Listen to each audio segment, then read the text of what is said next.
Alors, Emmanuel Macron, les Français sont, il y a un sondage que j'ai regardé, et qu'est-ce que cela a à voir avec le financement du terrorisme? Alassane Ouattara, effectivement, a été épinglé. C'est pas moi qui le dis. La preuve est là. Et le Mali a été honoré. Le Mali a été salué. Le Mali a été mis au devant. Alors, c'est là, une petite parenthèse, on va revenir pour expliquer en long et en large. C'est là que l'opposition ivoirienne trouve. C'est pourquoi j'étais en train de me poser la question, qu'est-ce que l'AES pense de l'opposition ou qu'est-ce que l'AES pense du quatrième mandat? Vous connaissez notre position. Alors, j'ai pas voulu mettre mes présidents dans une sorte d'embarras, mais ce que j'ai décidé par contre, c'est à partir des faits établis. Attention, il y a des noms qui vont sortir. Il y a des preuves irréfutables. Ta maman est son sale kojo bâtard qui est imbécile, fou du camp de mon direct. Donc, je vais le dire, je vais le donner tout à l'heure. Alors, comment Assimi, malgré tout ce qu'on dit d'Assimi Goïta, le président du Mali, le président de l'AES, malgré tout ce qu'on dit d'Assimi Goïta, le monde appelle Assimi Goïta, quand je dis le monde, je parle de certaines institutions qui ont été créées par ceux-là même qui sont les détracteurs d'Assimi Goïta. Regardez un peu l'ironie du sort. Et regardez l'ironie, je suis resté, oui, toi tu es bête. Et puis, tu crois que Aoussa là, regardez-moi cet idiote-là. Est-ce que je m'en fous de qui tu es? Je m'en fous de que tu sois abonné de Keïta. Et tu ressembles à un Aoussa. Et tu crois que toi, tu es mieux qu'Aoussa? Saleté que tu es. Tu es mieux qu'Aoussa? Merde de... Tu es mieux qu'Aoussa? Bâtard que tu es là. Nyamkote. Tu es même... Toi, tu es mieux qu'Aoussa? Bâtard que tu es. Imbécile, idiote. Alors, moi, je suis fier d'être Aoussa. Je suis fier. Je suis fier d'être Moussi. Moi, je suis fier de toutes les ethnies au sein de l'AES. Appelez-moi celui que vous voulez, mais ne venez pas le dénigrer pendant mon intervention. Ça, je ne vais pas vous permettre ça. Alors non, je continue. Je suis plus qu'Aoussa, bâtard que tu es là. Ce que je porte là, ton papa peut porter dans la tête, ta gueule sale là. Alors on continue. Avant de revenir à Macron, si je ne plante pas ce décor-là, il vous sera difficile de comprendre. J'étais en train de réfléchir sur le titre et je dis, mais attendez, pourquoi je me fatigue? J'ai des informations ici qui accablent Alassane Ouattara. Ce sont des institutions créées par ceux-là même qui nous attaquent aujourd'hui. Ces institutions disent que le Mali, en Afrique, il y a un certain nombre de pays qui avaient été épinglés. Mais attention, qui avait donné notre nom à cette organisation-là? Qui avait donné notre nom? C'est la France qui avait donné le nom du Mali. C'est la France qui avait donné le nom du Mali. Et le nom du Mali a fait que dans les institutions financières, quand des entreprises viennent avec leur pactole, on veut investir, on dit non, vous ne pouvez pas investir au Mali. Quand on met le nom du Mali, j'ai parlé de ça une fois, ça remonte quand même à 1 an ou 2 ans. Quand on met le nom du Mali, ça sort rouge. Et on dit, celui qui veut investir, désolé, on ne peut pas vous aider, nous, à une autre banque. On dit pourquoi? On dit parce que le Mali est sur la liste rouge. Sur la liste rouge, la liste, on dit le Mali finance le terrorisme. Le Mali fait blanchiment d'argent. Qui a envoyé notre nom là-bas? C'est la France. C'est la France. Je vous en prie. Écoutez très bien. Et curieusement, ce qui m'étonne encore une fois de plus, cette institution, il n'y a même pas 2 semaines, a retiré le nom du Mali de la liste des pays qui font le blanchiment d'argent et le financement du terrorisme. Et je n'ai pas vu dans mon pays aucun journaliste dire de ce nom. Même pas notre fameuse ORTN faire un direct pour louer le travail extraordinaire et du ministre. Donne-moi une seconde.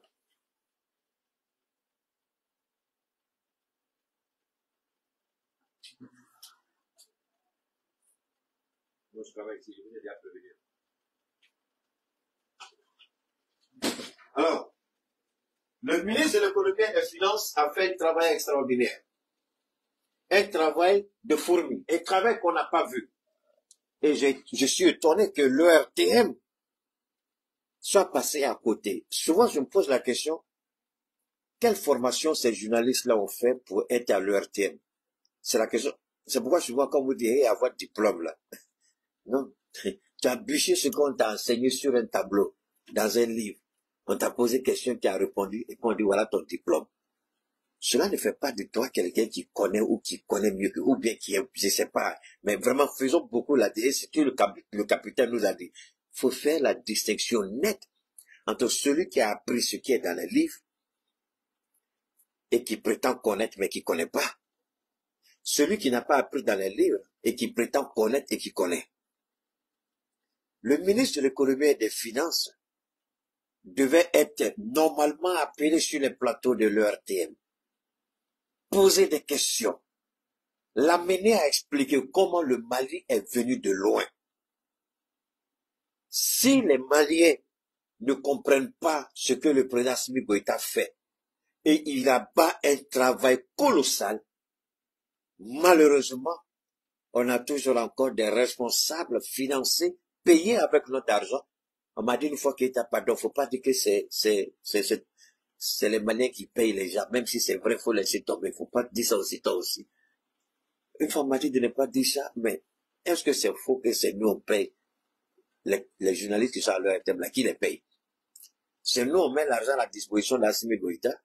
C'est Assimi Goïta qui donne les directives au ministre de l'économie et des finances, qui donne les directives au directeur général du Trésor, qui paye ensuite les fonctionnaires de l'État du Mali. C'est notre argent qui les paye. Est-ce que ça là, c'est pas les mal, c'est pas les mal, c'est pas insulter? Mais alors, s'ils travaillent pour nous, nous, on a le droit et on est en droit d'exiger un résultat. Depuis quand vous avez vu un fonctionnaire, autant pour moi, un propriétaire d'entreprise qui n'exige pas un résultat à ses employés? Nous sommes les employeurs des agents de l'État. Le président Assimi Goïta est au-dessus de nous tous. C'est sa signature. Et nous lui avons donné le mandat d'avoir cette signature de souveraineté, la signature de la souveraineté. C'est lui qui est garant de ça. Mais c'est nous qui sommes les employeurs des agents de l'administration. Vous allez souvent, ils ont cette manière mal élevée de même vous parler. Souvent, vous savez, et parce qu'on ne connaît même pas souvent nos droits, et ils croient qu'ils sont au-dessus de nous. Mais mon ami, tu travailles pour moi, tu n'es pas au-dessus de moi. Comment tu peux être au-dessus de moi? Je viens pour un service et tu fais c'est comme tu te payes toi-même. Mais aller dans les bureaux, tu payes quelqu'un pour un service encore, tu es obligé encore de donner en bas d'état pour recevoir le service. Et ça, c'est l'ignorance dans nos États par moment. C'est pourquoi on dit que la corruption tue notre économie. La corruption tue nos États. Ça, c'est la preuve qui est là. Mais alors, le ministre de l'économie et des finances fait un travail extraordinaire. Le Mali était sur la liste des pays qui font le blanchiment d'argent et le financement du terrorisme. C'est la France qui avait donné le nom du Mali là-bas. Mais pendant qu'on se battait, Assimi a donné des instructions, il faut que le nom du Mali soit retiré de la liste. Et le nom du Mali a été retiré de la liste, je crois, la semaine dernière. Et on n'a pas vu à l'heure qu'elle c'est passé sous silence, c'est comme rien n'a été fait. Et moi, souvent, je dis, mais monsieur le Premier ministre, Allah, ça coûte quoi que vous appelez votre ministre de la Communication pour lui poser des questions? Mais attends, là. Mais ça, là, je vous en prie, le Mali était handicapé par rapport à ça. Le Mali était sali par rapport à ça. Et on sort grandi, et rien n'est fait. Et en parlant, on dit, ah, Keita, ce que tu dis souvent aussi. Mais est-ce que c'est faux ce que je dis? Quand je dis le ministre, le ministre de l'économie et des finances, mais je n'oublie pas le premier ministre qui lui-même supervise tout ça. C'est lui, le premier ministre. Dans un premier temps, même si on doit remercier, il y a trois, enfin, c'est toute une équipe, hein, mais il y a trois têtes. Le président, le premier ministre et le ministre de l'économie et des finances. Évidemment, le ministre de l'économie et des finances, il a ses collaborateurs qu'il faut saluer. Il faut saluer toute la chaîne qui a contribué à ce que le Mali soit retiré de la liste des pays qui blanchissent l'argent et qui financent le terrorisme. Parce que ça nous avait fermé les portes. Moi, Cheikh Oumar Keïta, J'étais victime. On dit, eh, Keita, d'accord. Ceux qui m'envoient l'argent souvent, par Western Union, par MoneyGram, par RIA, souvent on leur dit, moi, il y a des pays dans le monde, quand tu m'envoies l'argent de là-bas, tu fais la transaction, elle est correcte, mais arrivé au Mali, moi, je ne peux pas prendre l'argent. Ce n'est pas moi, mais c'est bloqué au niveau du Mali, parce que ils appellent la personne même pour lui dire, est-ce que tu ne sais pas que le pays là, on fait blanchiment d'argent là-bas? Souvent, ceux qui font les transactions, quand la somme est élevée, les gens les appellent pour leur poser des questions embarrassantes. On m'appelle, on me demande, je dis, il faut annuler ta transaction. C'est tout. Moi, j'ai vécu ça. Depuis près de 3 ans, à partir d'un certain niveau, c'est-à-dire, on me laisse le premier, deuxième, troisième mois, quatrième mois maximum, cinquième mois. À partir du sixième mois, c'est fini, je ne peux plus recevoir l'argent par Western Union, MoneyGram ou ça tombe je ne sais pas comment vous le dire, ça tombe petit. Mais par les transactions, comment on appelle ça, numériques, hein, les transactions mobiles, il n'y a aucun problème, ça passe sans problème. Mais quand c'est les Western Union, les MoneyGram et autres, RIA, les gens nous fatiguent souvent. Moi, à partir de 6 mois, ça devient compliqué. Jusqu'à l'année qui suit, on me bloque. Et je suis obligé de faire passer par quelqu'un d'autre. Ou tout simplement, je leur demande de faire des transactions via les paiements mobiles. Là, c'est plus facile. Moi, j'ai vécu ça. J'ai connu ça. C'est pas seulement l'État du Mali. Moi, beaucoup de gens et beaucoup de projets ont été bloqués par rapport à ça. Alors, comment le Mali sort et puis, ORTM, là, c'est pas leur problème. Ils sont assis là. Mais on dirait que leur travail là même, c'est pour aller nous dire actualité, à la attaquer, bon, quand il dit ça. Parce que quand il a commencé à parler de ça, ça m'a énervé, et puis je vais allumer, on dit j'ai mal parlé. Je préfère, c'est bon. Ils n'ont qu'à faire ce qu'ils veulent. Si le Premier ministre me trouve qu'est-ce qu'ils font, et puis il n'y a pas de problème, moi j'ai pas autre chose à dire. Mais on ne peut pas se taire sur ça. C'est dangereux. Le Mali a été victimisé, indexé, accusé. Et le Premier ministre lui-même et le ministre de l'économie font un travail un travail inimaginable, et le nom du Mali est retiré de la liste. Et leur thème s'assoit, c'est comme rien. Monsieur le Président, quand je vous dis que leur thème travaille contre vous, là, voilà une preuve qui est là. La dernière fois, tout ce qu'on a vu, on nous a, en 3, je sais pas, ils ont fait un petit travail sur le ministère du Transport. Et alors,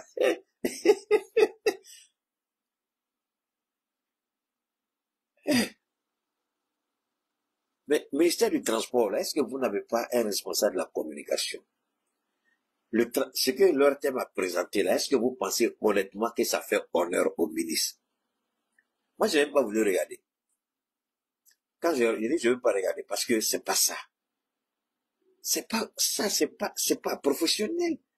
C'est pas responsable, c'est pas comme ça. À la grande là. Moi, j'ai dit pour moi, à la Mali de là. Alors, je vous en prie, faites monter le mercure. Et puis on va, donc, on va revenir. Ça, c'était le premier point.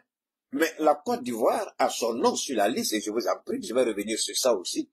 La Côte d'Ivoire est épinglée.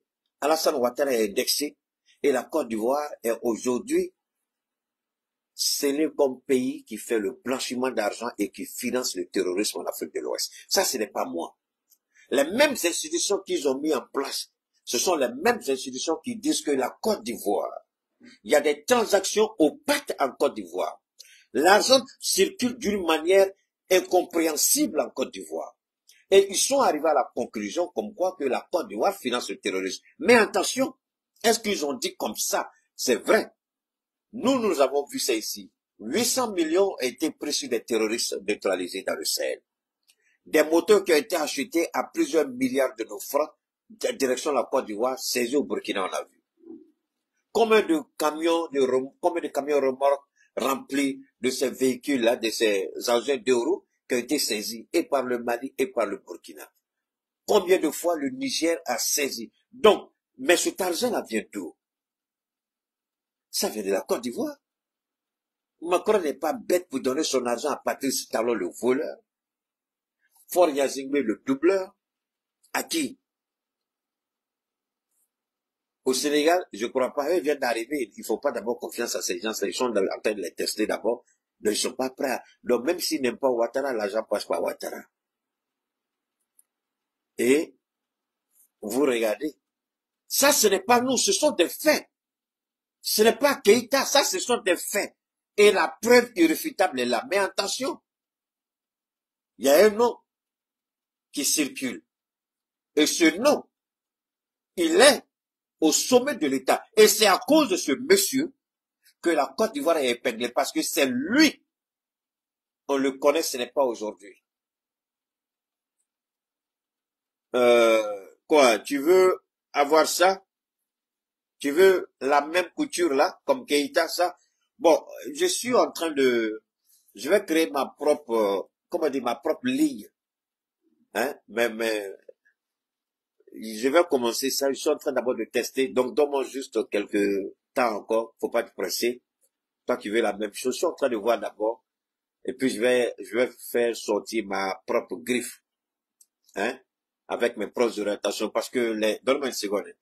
Les pantalons que vous portez sous les tuniques là, c'est pas comme les pantalons que vous voyez avec quoi vous attachez. Non, non, non, non. Un autre jour, je vais vous montrer. Ce sont les pantalons que vous pouvez porter même sous le costume. Donc, les pantalons que je porte avec mes tuniques là, ce sont les pantalons qui sont cousus avec vraiment professionnalisme. C'est pas des pantalons vous prenez quoi vous attachez. Non, non, non. Comme les... non. Je dis, les gens, vous pouvez, si le tissu pantalon te plaît, tu portes un t-shirt, tu portes un costume, tu portes une chemise. Donc, le pantalon, tu peux le porter avec n'importe quel, tu peux faire la combinaison avec n'importe quel. Donc, c'est pas un pantalon, parce qu'une fois que tu sais pas ça là, tu peux pas porter avec autre chose. Comment tu as porté un t-shirt et puis tu apprends un code pour attacher? C'est pas donc, Keïta, j'ai exigé ça. Pour le moment, je suis en train d'apprécier, c'est bien fait. J'ai donné des orientations. Donc, je suis en train de les orientations sont bien. Donc, à un moment donné, quand je vois que ce sera bien, donc je vais lancer ma propre griffe. Voilà. Et puis, on va faire avec. D'accord? Oui, il y a tellement de qualité, tous ces autres. Bon, la plupart de ces tissus-là sont venus de Dubaï. Je ne sais pas acheter ici, hein. C'est quelqu'un qui a fait venir ça de Dubaï. Donc, moi, je dis, ok, j'ai choisi. Je peux aller jusqu'à choisir 5, 10, 15, 20, et puis on fait. Voilà. Donc, la personne même est arrivée avant-hier de Dubaï avec encore plein de tissus. Donc, ce soir-là même, j'ai appelé, je lui ai dit de me faire au moins 5 à 10 nouveaux complets que je vais porter voir. Donc, je vais lancer la marque Inch'Allah avec l'aide de Dieu. Il y a longtemps, je réfléchis à ça, mais je n'avais pas, ceux qui me suivent il y a longtemps, vous savez que j'en ai parlé, mais c'est parce que je n'avais pas encore trouvé vraiment, le gars qu'il me fallait, quoi. Et le petit qui fait ça là, c'est un petit garçon, mais il est grave, il est grave. Quand il te coule là, il est grave. Alors donc on va revenir. Donc, la Côte d'Ivoire, attention, au temps d'Oufoué, la Côte d'Ivoire n'était pas sur la liste des pays qui font le blanchiment et le financement du terrorisme. Au temps de Gbagbo, encore de Gueye Robert, la Côte d'Ivoire n'était pas sur la liste des pays qui font le blanchiment d'argent et le financement du terrorisme. Encore moins pendant le pouvoir de Bédié. Donc, c'est avec Alassane Ouattara pour la première fois dans l'histoire de la Côte d'Ivoire, quand ils disent qu'ils ont un bilan inattaquable, je vous en prie, qu'ils soient corrects, qu'ils soient honnêtes et qu'ils engagent ce débat-là. C'est avec eux que la Côte d'Ivoire s'est retrouvée sur la liste des pays qui financent le terrorisme et font le blanchiment d'argent. Mais attention, ce n'est pas quelqu'un qui a dénoncé. C'est au regard des agissements de Ouattara, les transactions opaques, que les gens ont du mal à comprendre. Voilà comment il y a des noms qui sont dans ces institutions-là, le nom de certaines personnes considérées comme ceux qui font le blanchiment d'argent et le financement du terrorisme. Et il y a un certain Ben Maoul, c'est ça, Ben Maoul, en Côte d'Ivoire, conseiller d'Alassane Ouattara et de son fils de bâtard de Ténéo Brema Ouattara. C'est ce monsieur qui, à un moment donné, était au Mali, qui a travaillé avec les terroristes, qui a travaillé avec Blaise Compaoré, celui qui négociait pour faire libérer les terroristes quand ils étaient arrêtés ou kidnappé, ou enlevé autant de Blaise Compaoré. C'est lui qui travaillait dans l'ombre avec Blaise Compaoré. Donc, il a une ramification sérieuse avec les terroristes. Et c'est sur lui que Ouattara s'appuie pour lancer le terrorisme et tenter de déstabiliser le Sahel.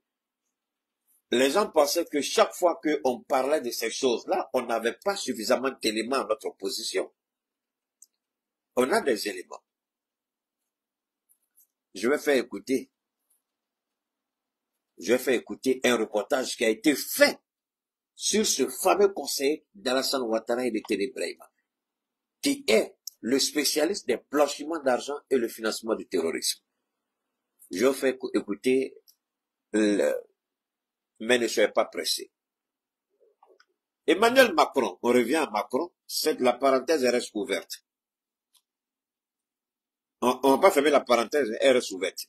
On revient à Macron. Macron, il y a deux options le 8 de ce mois, c'est-à-dire le lundi prochain. Il y a deux options qui s'offrent à la France.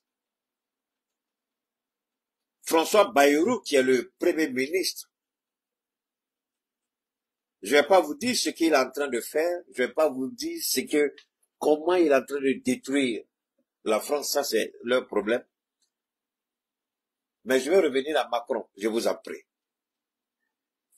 Regardez la gestion d'Emmanuel Macron de la France. Détester Keïta, ça c'est votre problème. Haïsser Assimi Goïta, c'est votre problème. Détester l'AES, c'est votre problème. Mais une chose est certaine, si nous sommes dans la vérité, rien de ce que vous ferez ne pourra empêcher cette vérité d'être manifestée au grand jour. Macron qui, avec la gueule puante, qui a une vieille carcasse qu'il appelle épouse, un garçon qui est devenu femme, parce que cette partie-là aussi, vous ne l'avez pas, c'est pas ça. Il a attaqué notre jeune sœur Candace Owen aux États-Unis, qui est une activiste très influente. Je crois qu'elle doit avoir à peu près 2 à 3 millions d'abonnés sur YouTube. Elle s'est attaquée à Macron et à Brigitte. Elle a fouillé, elle a travaillé en collaboration avec des journalistes d'investigation en Europe et en France. Et elle a mis la main sur la vérité. La véritable identité de Brigitte Macron. En réalité, c'est pas Brigitte Macron. On a fait ressortir la photo véritable de la personne qui a changé son sexe pour devenir une femme. Le nom même m'échappe un peu. Alors, Macron et sa femme ont cru qu'ils peuvent, comme ils le font, hein, les Africains là, essayer de nous menacer et puis on a peur. Ils croient qu'ils peuvent, alors qu'ils oublient que la dame, elle a une batterie d'avocats qui sont prêts à travailler pour elle gratuitement. Aux États-Unis aussi, vous avez des avocats qui sont comme ça, comme Joan Branco en France, souvent qui aide beaucoup les gens, hein, sans prendre un penny. Donc, les avocats ont dit, fais ton travail, reste tranquille. Si son garçon, on les attend. Ils ont démontré que Brigitte Macron est un homme et pas une femme. Alors, voilà quelqu'un qui, moralement instable, pense que lui, il peut nous donner des conseils, pense que lui, il est mieux placé pour nous attaquer, Emmanuel Macron, en disant qu'on ne peut pas aider les Africains parce qu'ils sont bien trop nombreux. Mais j'ai pas envie de rentrer dans la genèse, comment Macron est arrivé au pouvoir, comment il a torpillé François Hollande pour se positionner. Je suis tombé sur des documents à vous couper le souffle, mais c'est pas le but de notre direct. Ça me permettra de temps en temps peut-être d'évoquer quelques chapitres de ce passé dangereux de Macron, comment il arrive au pouvoir. Mais je ne vais pas parler de ça aujourd'hui. C'est ce qui m'a permis à connaître, ce qui m'a permis autant pour moi de bien cerner la psychologie de l'homme, la moralité de l'homme. Macron est face à un double choix. Soit il dissout une fois de plus l'Assemblée nationale, parce que quand Bayrou va tomber, les Français seront obligés d'aller aux urnes encore. Mais cette fois-ci, ils veulent pas seulement que l'Assemblée nationale soit dissoute, mais ils veulent la démission de Macron. Pourquoi? Et c'est sur ça que Ouattara est en train de surfer ivoirien. Pendant que lui, il essaie de donner des leçons de gouvernance à la Russie. Pendant qu'il essaie de donner des leçons de gouvernance à l'AES, il est celui qui a détruit l'économie de la France, endetté la France. Quand il est arrivé, je crois, son arrivée au pouvoir, à aujourd'hui, selon les chiffres officiels, la France a fait une dette de plus de 1000 et quelques milliards d'euros. 1000 et quelques milliards d'euros. Je ne sais pas 1000 combien. La France aujourd'hui est dans une position où elle ne pourra plus payer sa dette. Et c'est la raison pour laquelle vous avez vu ce général dire que un jour ou l'autre, il va falloir retourner en Afrique. Mais qui a blâmé? C'est nous qu'on veut blâmer. Merci beaucoup, Trenier Jean-Michel, effectivement, merci beaucoup, j'ai pas envie de dire ton nom, pourquoi tu fatigues. Merci infiniment pour le nom. Merci. Donc, la France aujourd'hui est endettée. Ce n'est pas à cause de nous, mais nous, comme on nous volait, les Français ne voyaient pas trop cette dette. C'est quand le Niger a coupé le pont, le Mali a coupé le pont, et le Burkina a coupé le pont, que quand les choses ont commencé à se corser du côté de la Russie, tout de suite, puisque j'ai été étonné d'entendre qu'il y a eu, l'année dernière, il y a eu près de 70 000 entreprises qui ont fermé en France. J'ai eu du mal à croire. J'ai fait repasser encore, je suis allé en arrière pour écouter un député français. Il y a eu plus de 70 000 entreprises en 2024 qui ont fermé en France. Le Covid dont les gens évoquent, c'est pas réellement le Covid. Mais nous, on a une part de responsabilité et la Russie a une grande part de responsabilité. Pourquoi nous? Parce qu'on nous volait et on a désormais des présidents qui ont arrêté la saignée. Le vol à outrance, le vol à ciel ouvert, nos autorités ont dit c'est terminé, c'est fini, ça ne se passera plus comme ça. Donc, ils ont monté des narratifs et payé des enfants bâtards africains pour salir nos présidents. Les gens ne peuvent pas comprendre que des bâtards comme Maliki Konaté ont été mandatés à cet effet pour salir les présidents. C'est lui qui disait que Assimi Goïta n'a pas réussi. C'est pas ça? Que Assimi Goïta a du mal à tenir la transition. Et vous voyez ça un peu partout souvent. Mais ces gens qui font ça, et moi je demande au Premier ministre, comment vous entendez ça et vous connaissez les responsables, puisque ce que vous faites n'est pas, le peuple n'est pas au courant correctement. Mais à qui la faute? Au ministre de la Communication et à l'ORKM. Mais pourquoi vous n'appelez pas ces gens-là pour leur poser la question? Et Dieu a encore sa main dans cette transition. Et on dit, alhamdulillah, que la main de Dieu continue de soutenir cette transition. Mais il faut qu'on soit honnête. Il faut que le Premier ministre joue son rôle. Il faut qu'il interpelle le ministre de la Communication. Il faut qu'il interpelle l'ORTM. Parce que si Malik va s'asseoir, Malik n'est pas allé s'asseoir dans la rue pour parler du Mali. Il allait s'asseoir où? Dans une maison de télévision pour parler du Mali. Mais qu'est-ce que notre maison de télévision fait pour valoriser ce que nos responsables sont en train d'accomplir? Tout à l'heure, je vous ai parlé du Mali qui ne fait plus partie de la liste des pays qui font le blanchiment d'argent et le financement du terrorisme. Qu'est-ce que l'ORTM en a fait? Zéro. C'est passé sous silence. On n'a même pas entendu parler de ça. Alors qu'on aurait dû inviter soit le Premier ministre, soit le ministre de l'économie et des finances, soit les deux, pour amener les Maliens à comprendre et savoir qu'un travail, comment on peut faire un travail titanesque comme ça et ça passe sous silence. Et le Premier ministre, il ne voit aucun inconvénient. Et le directeur de l'ORTM, il n'a aucun problème avec. Et le ministre de la Communication, ça, c'est pas grave. Monsieur le Président, et Allah, Keïta est votre meilleur conseiller. Aujourd'hui, là, wallahi, billahi, je suis votre meilleur conseiller. De loin. Mais c'est gratuit pour moi. Outre-mer, quel est mon Watadia? Mais je le fais parce que je vous aime. Je le fais parce que j'aime mon pays. Mais comment, Monsieur le Président, vous pouvez vous-même accepter que après que le Mali soit sali et que le Mali est désormais honoré, lessivé, blanchi de toute forme d'accusation et le peuple n'est pas au courant. Pourtant, de l'autre côté, on essaie de vous salir et dit que vous ne faites rien, vous avez échoué. Pendant que vous faites un travail phénoménal que même ceux qui se disent démocrates n'ont pas été capables de faire. Monsieur le Président, qu'est-ce qui ne va pas avec la communication? Monsieur le Premier ministre, ça me gêne. Wallahi billahi, ça me gêne. J'ai pas envie. Ce que je soutiens aujourd'hui, je ne peux pas sortir d'une certaine manière et dire certaines choses. Mais Dieu seul sait ce que j'ai sur mon cœur que je ne peux pas dire. Dieu seul sait ce qui me fait mal que je ne peux pas dire. Je suis obligé de me contenir. Wallahi billahi, je suis obligé de me contenir.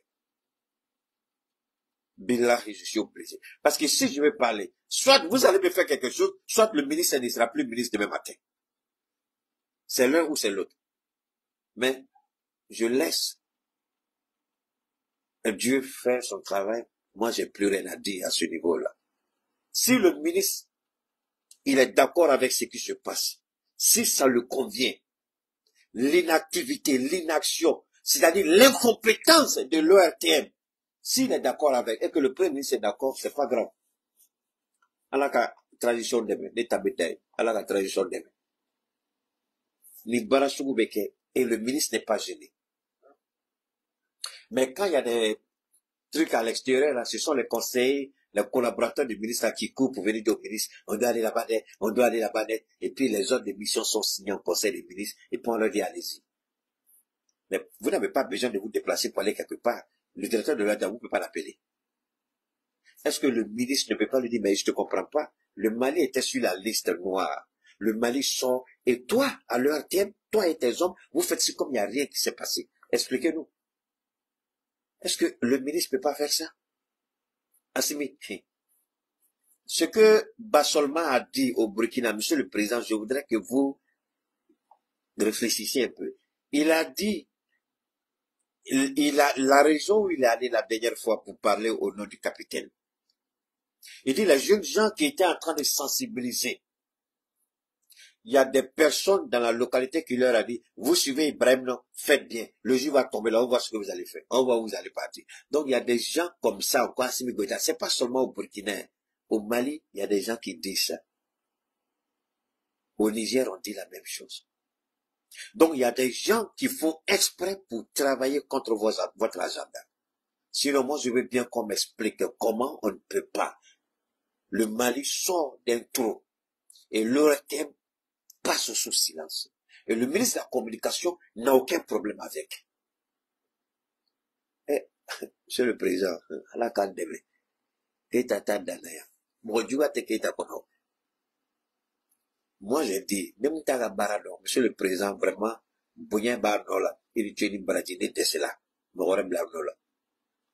ça c'est pas compliqué. Parce que si moi, si moi j'ai honte d'une chose, souvent les gens avec qui ceux qui achètent les produits avec moi, souvent quand ils sont un peu pressés, les produits n'arrivent pas. Qu'est-ce que je leur dis? Je dis, je vais jamais prendre 5 francs de quelqu'un si je ne suis pas certain de fournir le service correctement. 5 francs de quelqu'un ne va pas rentrer dans mon ventre si je ne suis pas à la hauteur du service. Ça veut dire ce que ça veut dire. Moi, je pense que, Monsieur le Président Assimi Goïta, il est temps d'instituer la redevabilité avec des ministres. Un ministre qui n'est pas redevable, un ministre dont le cahier de charge, on lui donne un cahier de charge avec un délai d'exécution de 6 mois. Chaque 6 mois, vous faites une évaluation du cahier de charge que vous donnez à vos ministres. Celui qui n'est pas à la hauteur, Monsieur le Président, quel était Woyoter à l'abla. Mais tant que la redevabilité n'est pas appliquée aux ministres, Monsieur le Président, on aura de sérieux problèmes. Dieu merci, au Burkina, ça existe. Dieu merci. Au Niger, ce n'est pas seulement que ça existe. Hein. Chacun a prié. Si tu es musulman, tu pries sur le Coran. Si tu es chrétien, tu pries sur la Bible.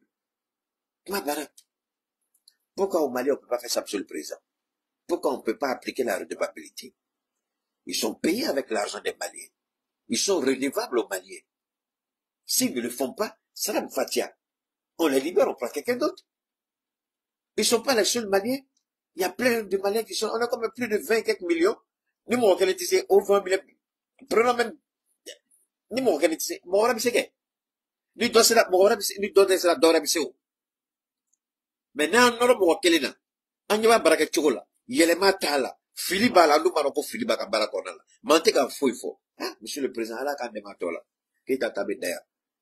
Ala ka son famille, ma agri là. Donc, les Français auront le choix, soit d'imposer, parce qu'ils ont dit qu'ils vont introduire, après avoir rejeté Bayrou, ils vont introduire une motion de destitution d'Emmanuel Macron. C'est pas évident qu'ils puissent aboutir à cela, mais cela nous montre à quel point ceux qui nous donnent des leçons, ceux qui nous parlent, ceux qui nous font croire que blablabla est blablabla, et blablabla est blablabla, eux là même là, voilà leur travail. Voilà un président qui moralement, on peut discuter de la moralité d'Emmanuel Macron à tous les niveaux. On peut discuter, je répète, de la moralité d'Emmanuel Macron, de la stabilité psychologique de l'homme. Ce n'est pas à lui de nous donner des conseils. Il est mal placé pour nous donner des conseils. Alors, où il est ce monsieur-là? On revient rapidement ici. Permettez-moi, on va maintenant frapper Ouattara où ça fait mal. Alors, on nous dit que ils veulent tuer Damana Picasse. C'est pas ça? Ils veulent s'attaquer à Damana Picasse. Ils veulent faire ceci à Damana Picasse. Pour être honnête avec vous, moi, je les regarde et puis je les attends au tournant. Si vous dites que vous voulez faire quelque chose à Damana Picasse, qu'est-ce que Damana Picasse a fait? Qu'est-ce que vous reprochez à Damana Picasse? Quel est le mal? Ah oui, parce que... Mais permettez-moi de vous faire écouter ça d'abord. Est-ce que les Camerounais sont là? Vous êtes là? Les Camerounais. De vérité ce vendredi 29 août 2025 au Palais de l'Unité. Thierry Marchand. Je vous en prie. Où sont les Camerounais là? Les Camerounais, vous êtes où? Vous êtes de France au Cameroun depuis 3 ans. Les Camerounais, vous êtes là? Les Camers. Alors, vous avez des stations de télévision, de radio sur vous et vous dites que vous êtes panafricain. Mais vous avez souvent la gueule sale, et surtout les gens de Afrique médiale. Vous avez la grande gueule pour mettre vos saletés de merde dans l'affaire du Mali pour défendre Choguel par moment. Mais des idiots comme vous, là, vous tous là, vous qui vous attaquez à nous souvent là, je vous attendais ici. Venu faire ses adieux au chef de l'État Paul Biya au terme de sa mission diplomatique. Pendant 1h30, les deux hommes ont échangé sur les grands dossiers de l'heure, notamment la coopération bilatérale entre le Cameroun et la France, jugée fructueuse et toujours renforcée. Face à la presse. Alors, je remercie Allah. On va écouter ici. Comment un ambassadeur sortant qui a en fin de mission, voilà comment il fait à la coup de Paul Biya. Les bâtards là qui s'asseyent dans des télévisions de merde pour parler souvent du Mali, avec vos gueules sales et des costumes français que vous portez plein de cafards, je vous attendais ici, mais je ne vous ai pas vu. En bon? Donc, quand vous êtes assis chez vous là, vous savez parler du Mali. Désormais, si vous êtes garçon, je vais enlever la courtoisie que j'avais. De toute façon, je vais vous allumer. Dieu seul sera témoin. Voilà ce que la France dit. Camerounais, vous êtes là? Écoutez ça. Diplomate français a dit avoir salué un président debout, pleinement engagé dans la vie de la nation et résolument tourné vers l'avenir à l'approche d'une nouvelle échéance électorale. Je l'avais déjà rencontré il y a, je crois, 1 an et demi, dans un entretien ici au Palais du Public. Et aujourd'hui, je l'ai retrouvé exactement dans le même état d'esprit et attitude, c'est-à-dire extrêmement conscient et informé. Regardez bien, un président de 92 ans, dont les Camerounais sont dubitatifs sur sa stabilité mentale et psychologique. Il y en a même qui disent que c'est sa femme qui tire les ficelles, comme avec Ali Bongo à l'époque. Et ici, voilà un diplomate qui vante les mérites de Paul Biya. C'est un homme qui est extrême, il a bonne santé, il est au courant de ce qu'il fait, il est ceci. Donc, Macron l'a envoyé soutenir un autre sous-préfet de la France au Cameroun.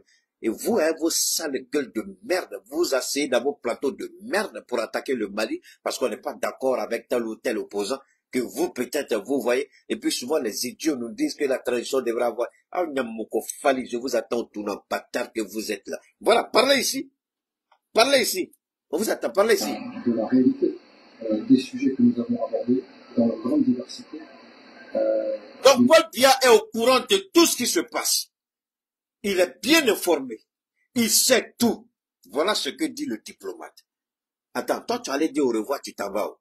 Maintenant, pourquoi tu fais à Talakou d'un vieux président de 92 ans ou 80? Il a quel même 80? Bon, je sais même plus, il a tellement truqué son acte de naissance, je sais pas quel. Et puis, ce n'est pas tout. Ce n'est pas tout. Et Allah, ce n'est pas tout. Ça fait combien d'années le pouvoir, Paul Biya? Ça fait 50 ans, ou bien 40. Il est le plus vieux président du monde au pouvoir. C'était la reine d'Angleterre qui le battait. Mais il est le plus vieux président au pouvoir, Paul Biya. Dans le monde, hein, pas seulement en Afrique, dans le monde. Et la France dit que c'est une bonne chose. Hey! Hey! Hey! Et la France dit, c'est un bon président camerounais, ne le chassez pas, maintenez-le là, maintenez-le là. Hey! Voilà ce que... Alors, ces imbéciles s'asseyent avec leurs costumes troués pleins de cafards. Souvent, ils s'attaquent au Mali. À cause de quoi? Surtout les gens de... comment vous dites ça même? Afrique Média. You gotta be killing me. Donc, vos sales gueules, là, faites attention. Quand vous parlez du Mali, là, réfléchissez 2 fois. Je vais être très courtois aujourd'hui. Mais écoutons encore. On voulait vraiment être quelqu'un qui est aux affaires, qui tient véritablement... Quelqu'un qui est aux affaires, qui tient véritablement le pays. Voilà ce qu'on dit d'un vieux de 14. Donc, la France n'est pas prête à qu'il parte. La France ne veut pas lâcher Paul Biya. Parce que Paul Biya continue de piller le Cameroun au bénéfice de la France. Idiot que vous êtes, c'est vous qui attaquez le Mali. C'est vous qui attaquez le Mali. C'est vous qui attaquez Ibrahim. Mais pourquoi vous ne parlez pas de Biya? Un président dit les fantômes, d'après Franklin Yamsi, il est fantôme, on ne le voit pas. Mais là, du coup, le diplomate français trouve tous les mérites qui vont et les colle sur Biya. You gotta be killing me. C'est pas vrai. On l'écoute encore. Le manche du pays et qui va s'engager dans une nouvelle campagne présidentielle pour un nouveau mandat. La rencontre en tête à tête. Et il allait plus loin. C'est quelqu'un qui est au courant de tout, il maîtrise tout et il est prêt à s'engager dans une nouvelle campagne présidentielle. Ça, c'est la France qui est là. Alors, quand on dit que la France vient se mêler des problèmes des gens, on dit, ah, vous parlez beaucoup. Ça, comment on appelle ça? Comment vous dites ça? Et nous, dans le Sahel, vous avez un problème avec nous. Parce qu'on a une façon de gérer notre pays. Mais ça, parce que là, c'est pour faire le bien de la France. C'est pour être avec la France. C'est pour accompagner la France. C'est piller le Cameroun, voler le Cameroun. Mais attendez, ce monsieur, il a plus de 40 ans au pouvoir. Qu'est-ce qu'il a réalisé pour le Cameroun? Qu'est-ce qu'il a fait pour moi? Biya, c'est pas mon problème. Mais alors, que les gens arrêtent. Si vous n'avez pas de sujets sur vos plateaux de télévision de merde, là, au Cameroun, au Togo, là, souvent, si vous voulez parler de l'AES, réfléchissez 2 fois. Moi, j'ai pas envie de m'opposer à vous de façon frontale et violente. Mais si vous m'obligez, je vais le faire. Vous voulez vous attaquer au Mali? Ayez des bonnes informations pour parler de certaines choses. Parce qu'il y a des idiots qui parlent de choses dont ils n'ont aucune idée. Il n'y a pas un parmi vous qui peut parler de Shogel mieux que moi. Vous avez des diplômes, mais c'est ça, je vous ai dit toujours. Affaire des diplômes, ça c'est vous. Vous avez vos diplômes. Moi, je n'ai pas besoin de diplômes. D'ailleurs, je déteste les diplômes. Je hais les diplômes. Je m'en fous de diplôme. Viens montrer que ton diplôme, là, il vaut mieux que moi. Viens prouver que ton diplôme, là, il vaut mieux que moi. Si tu es garçon, viens. Alors voilà des idiots. Voilà, bon, moi, je cherche pas, je vous ai dit, je cherche pas titre. Je cherche pas récompense. Je cherche pas privilège. Je dis ce que ma conscience me dit de dire. Ces idiots-là n'ont pas vu ce diplomate français parler. Mais ils ont tout le temps de parler d'Assimi Goïta, du capitaine Ibrahim. Ils ont l'intelligence de voir qu'il y a des erreurs par-ci, par-là. Mais ça, là, quand Choguel a été placé sous mandat de dépôt, allez écouter ce qu'ils ont dit sur le plateau là-bas. Mais là, ici, c'est pas leur problème. Ici, ils parlent pas. Vous êtes pathétiques. Et c'est vous que les Africains suivent. Souvent aussi, c'est bien fait. Les gens qui dépensent leur argent pour aller écouter n'importe quoi, c'est bien fait pour vous. Alors donc, on sort, ça c'était une petite parenthèse, on sort. Et maintenant, je vais vous amener ici. La vérité qui blesse, la vérité qui choque. Où j'ai mis ça la même chose? Où j'ai mis ça? Où j'ai mis ça? Où j'ai mis ça? Voilà. Ça est là. On va écouter.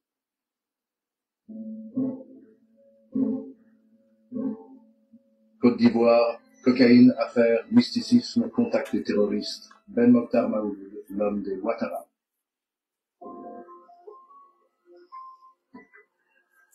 On va À juste... Abidjan, dans les salons feutrés où se jouent les destins de... Je vais vous montrer son visage et puis on va écouter juste un peu. Et c'est à cause de ce monsieur que la Côte d'Ivoire a été, voilà, regardez-le, voilà, c'est lui qui est là. Voilà. Vous voyez le monsieur dont il est question, c'est lui. C'est lui qui est l'homme de main d'Alassane Ouattara, le conseiller. Mais je vais vous laisser le document parler un peu et ensuite, je vais revenir et puis on va continuer. Personne, un nom circule discrètement. Ben Mokhtar Maouloud. Ce personnage énigmatique, dont l'influence s'étend bien au-delà des frontières ivoiriennes, règne, tel un maître des ombres, sur une toile d'influence complexe, tissée à travers l'Afrique de l'Ouest. Pour ceux qui le connaissent, il n'est pas qu'un simple courtier. Il est celui qui manipule les âmes et les armes, jouant des failles des systèmes politiques et économiques comme un virtuose. Derrière l'aura mystique qui entoure ce personnage se cachent des trahisons, des transactions douteuses et des manœuvres obscures. Son ascension, telle que la décrivait Machiavel, illustre la devise « Le prince ne doit pas se soucier des moyens employés, mais seulement de la fin ». Cet homme dont on parle dans ce document, que vous pouvez retrouver sur la toile, sur YouTube, vous écrivez son nom, vous allez voir, ça fait à peu près 13 minutes 30. On ne pourra pas passer tout ça. Mais les premiers éléments, les premières informations déjà nous mettent la puce à l'oreille. Qui il est? Il est celui qui, paix à son âme, était aux côtés de qui? d'ATT.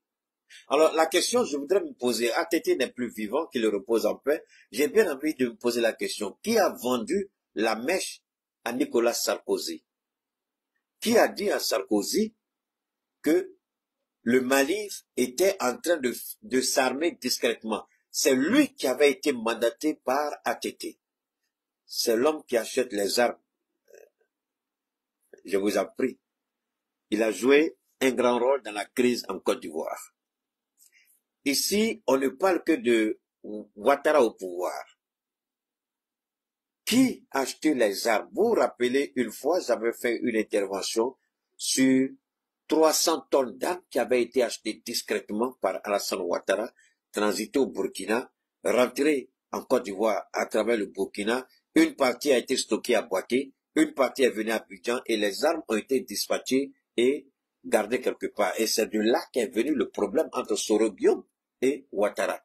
Et vous vous souvenez, le contingent 8400, quand ils sont allés chez Soul to Soul, ils ont ouvert les caisses d'armes et c'était de nouvelles armes qu'ils avaient, ils étaient positionnés à Boaké. Et c'est avec ces armes-là qu'ils avaient kidnappé le ministre d'Envahi, qui était à l'époque ministre de la Défense de Ouattara. Et Soro Guillaume était à l'époque président de l'Assemblée nationale. Il était plus ministre de la Défense et Premier ministre. Parce qu'en sa qualité de Premier ministre et ministre de la Défense, c'est lui qui a géré l'achat de ces armes-là. Ben Mokhtar n'était pas en dehors de ce circuit. Puisqu'ils avaient besoin d'un autre circuit que celui de Soro Guillaume qui avait été utilisé pendant la rébellion. Ils avaient besoin d'un... Et c'est là que Ben Mokhtar entre en jeu, en Côte d'Ivoire.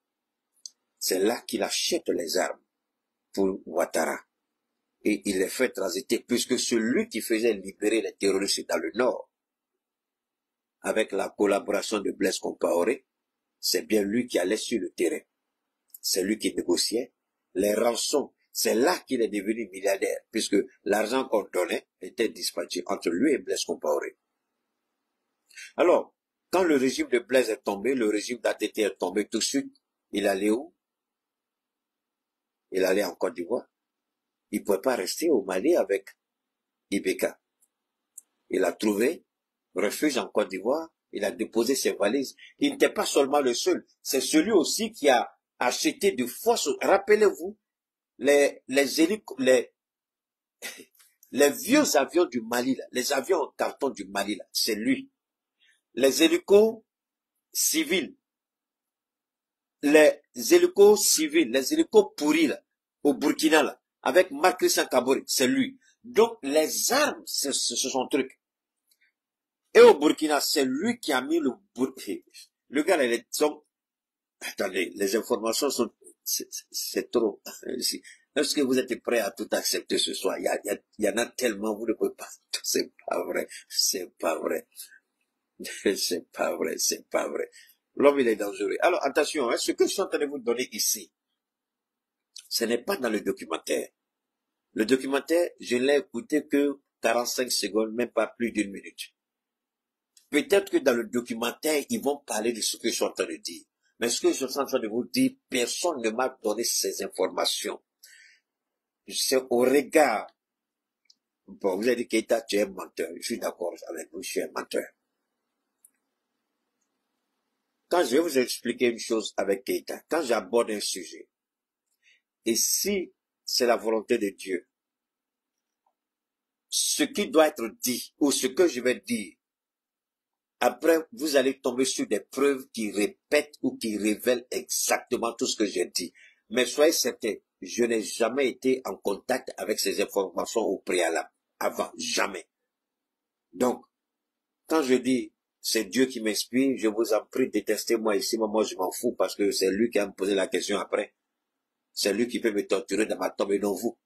Donc, que vous soyez d'accord ou pas, peu importe pour Keïta. Mais quoi qu'il en soit, si je suis dans la révélation de Dieu, ces informations-là, vous allez les voir aussi, vous allez les entendre. Donc, je suis en train de vous donner des choses dont je n'ai été en contact avec personne et personne au monde ne s'est assis devant moi pour me parler de ce monsieur. Mais pourtant, je suis en train de vous parler si comme je le connaissais. Parce que le livre de Dieu est ouvert devant moi et je lis par son esprit et je vous parle. Accepter, refuser, peu importe. Si c'est une part de vérité qui est de Dieu, vous allez voir ça. C'est tout ce que je peux vous dire. Donc ce monsieur, je reviens. Celui qui a piégé le Burkina avec les faux avions, c'est lui. Alors allez fouiller cette histoire. Si Ibrahim Maïga n'a pas déjà parlé de ça quelque part, certainement qu'il a évoqué ça. Ibrahim Maïga, allez-y, il a déjà parlé de ça, certainement. Deuxièmement, les trucs, comment on appelle ça, la surfacturation de l'armée malienne. Il est dedans. Les paires de chaussettes qu'on achète peut-être 1000 francs, 1500 étaient les paires de chaussettes des militaires, les Rangers.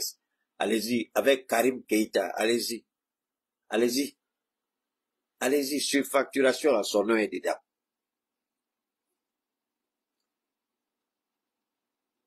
Quand je dis surfacturation, là, avions, armements, c'est de tout ça que je parle. Il est dedans. Donc, il arrive en Côte d'Ivoire, et comme c'est un homme dans ce domaine, il fait tout de suite, il arrive à exécuter certains contrats pour Ouattara et la confiance s'installe. Parce qu'il a un réseau qui lui permet d'avoir des armes plus rapidement. Puisque la Côte d'Ivoire était sous embargo, je vous en prie, n'oubliez pas ça. La Côte d'Ivoire était sous embargo. Et Ouattara avait besoin d'armes. Qui a acheté ces armes? Soro ne peut plus acheter ses armes puisqu'il était Premier ministre, il n'était plus rebelle. Il faut trouver un tuyau. Et c'est lui qui a été utilisé par les Ouattara et il a maintenu le contact ainsi. Jusqu'à la date d'aujourd'hui. Ce n'est pas seulement ça. Il s'est proposé aussi comme étant celui qui était en connexion avec les terroristes, puisque c'est lui qui négociait avec les terroristes du temps de Blaise Compaoré par rapport aux enlèvements des citoyens occidentaux. Qui négociait leur libération, c'était lui. Donc, il a établi ce contact-là avec certains chefs terroristes. Beaucoup ont été liquidés grâce à Dieu par nos forces de défense et de sécurité du Sahel. Et c'est lui qui sert de courroie de transmission entre les Ouattara et ces terroristes.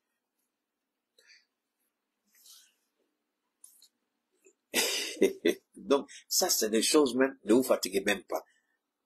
Et ce monsieur, son nom circule dans les institutions qui luttent contre le financement du terrorisme et le blanchiment d'argent.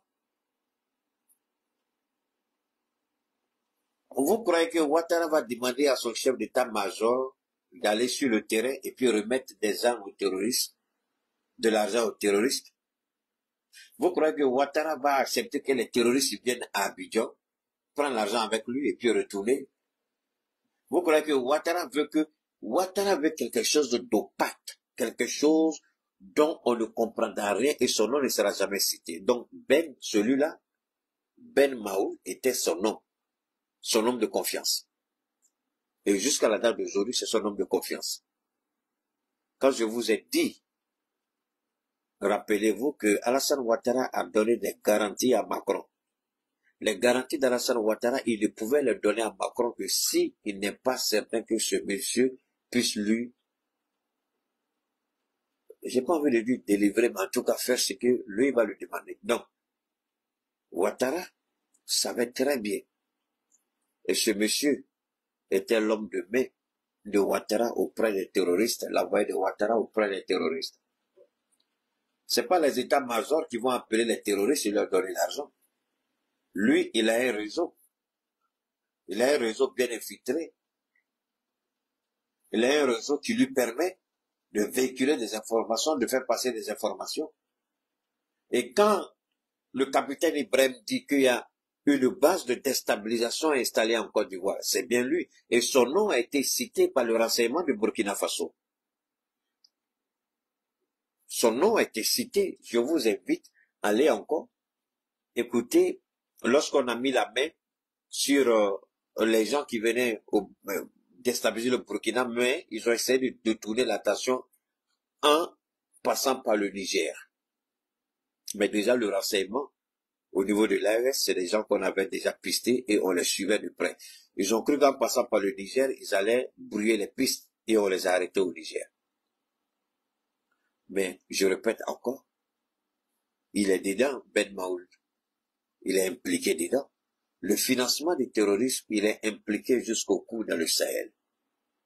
L'achat d'armes, puisque la Côte d'Ivoire ne peut pas acheter des armes au nom de la Côte d'Ivoire. Ce sera trop visible. Mais puisque lui va sur le marché noir dans les pays de l'Europe de l'Est, il achète ces armes-là et ces armes sont véhiculées aux terroristes. C'est le gars qui travaille avec la Légion étrangère. Il communique avec la Légion étrangère. Il informe la Légion étrangère.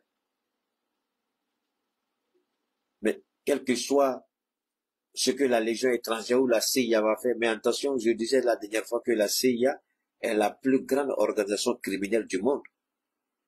Attention, ne détrompez-vous, je répète, la CIA est la plus grande organisation criminelle au monde. Au sein de la CIA, il y a une branche qui lutte contre le terrorisme. Mais attention, officiellement, c'est ce qu'on dit. Mais c'est une branche qui forme des terroristes, qui forme des agents pour être des terroristes au sein des organisations terroristes. Quand la CIA veut faire tomber, peu importe si le monde va être détruit, la CIA s'en fout. La CIA forme des terroristes agents pour infiltrer des organisations terroristes parce qu'ils veulent telle ou telle personne. Et très souvent, ce sont ces agents formés, mais attention, c'est pas des Américains qui forment, attention, détrompez-vous, non. Non. S'ils veulent envoyer quelqu'un, par exemple, au Pakistan, c'est un Pakistanais qui vont former, qui devient un double agent. C'est un Pakistanais qui vont former pour être un agent terroriste de la CIA au sein de l'organisation terroriste. C'est un Pakistanais. Si c'est en Afrique, ils vont choisir quelqu'un qui est ressortissant de l'Afrique de l'Ouest. Quand c'est l'Afrique de l'Ouest. Si c'est dans le Maghreb, ils prennent quelqu'un qui est dans le Maghreb, c'est pas un Américain qu'ils vont prendre. Donc, la CIA ne prend pas un Américain pour le former au terrorisme, non. Ben Laden est un fruit de la CIA. Ben Laden a été formé par la CIA. C'est le même Ben Laden qui s'est retourné contre la CIA. Le président actuel de la Syrie, qui l'a formé? Ce sont les Américains.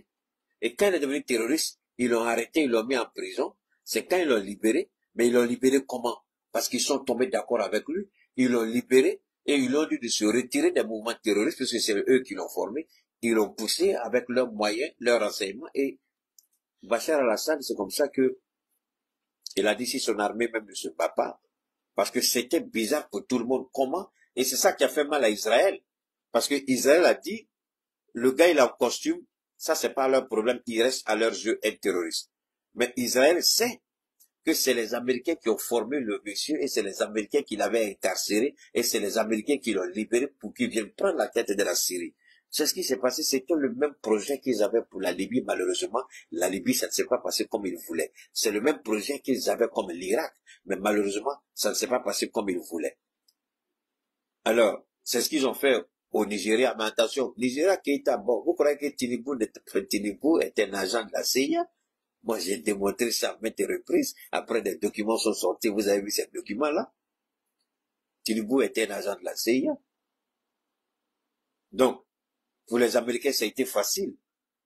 Les Américains contrôlent aujourd'hui le Nigeria. Si vous pensez que les Américains ne sont pas au courant de ce qui se passe en Afrique de l'Ouest, c'est que vous n'avez pas compris grand chose, vous ne savez pas comment ces gens ça fonctionne. Et le bâtard de Makosso, vous voyez sa grande gueule, les Américains ont signé, mais il est bête. Il est bête. Les Américains ont signé, ils sont là, ils ont défilé, mais attention, il ne comprend rien, il n'a rien saisi. Il n'a rien saisi. Ouattara sait combien de fois il a bataillé pour que ces quelques hommes-là défilent en Côte d'Ivoire. Trump a été clair. Mais attends, je mets les Ivoiriens au défi et le bâtard de Makosso, je les mets au défi. Si les Américains sont tellement d'accord avec Alassane Ouattara, pourquoi à l'ambassade des États-Unis en Côte d'Ivoire, on met la pression sur le gouvernement ivoirien pour le blanchiment d'argent? Pourquoi? Pourquoi l'ambassade? Et mais attention, là, attendez, attention. Il y a une institution qui est chargée de ça. Mais les Américains, eux, comme vous le connaissez, Trump, lui, s'en fout des règles. Trump est passé outre l'institution qui est en charge de veiller sur ces trucs-là. Trump a dit aux représentants de cette institution, Trump leur a donné rendez-vous à l'ambassade des États-Unis et Trump a appelé, je sais pas, je crois que c'est le ministre de l'économie et des finances, et puis il y a la lutte contre, comment on appelle ça, contre le blanchiment d'argent. Il y a une institution, il les a appelés tous, il a dit à son, de les appeler. Vous croyez que la réunion s'est passée où? La réunion s'est passée à l'ambassade des États-Unis, en Côte d'Ivoire. Et je mets n'importe quel Ivoirien au défi. Le bâtard de Makosso a sa gueule sale, un imbécile, un bâtard comme lui là. Allez-y encore. Moi, je mets les autorités ivoiriennes au défi de prouver que ce que j'ai dit est faux. C'est là-bas. Et Trump a été clair avec Ouattara. Et c'est là-bas qu'ils ont donné des garanties à l'envoyé de Trump. Et ils ont fait remonter l'information.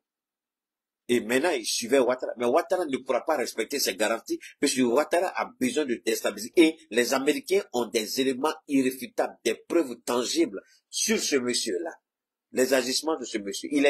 Le monsieur est tracé et suivi comme, je sais pas quoi, comme la femme que vous voulez marier, votre fiancé. De toute façon, vous la suivez de près.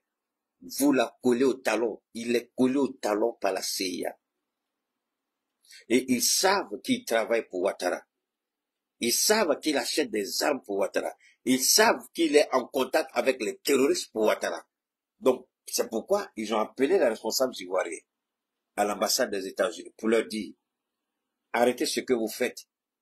Vous déstabilisez le Sahel, on le sait. Mais le bâtard de Makosso, pourquoi il ne parle pas des envoyés des Américains ici dans le Sahel? Ils sont venus parler et moi, je suis été le premier à dire, hey, faisons beaucoup attention à ces gens-là.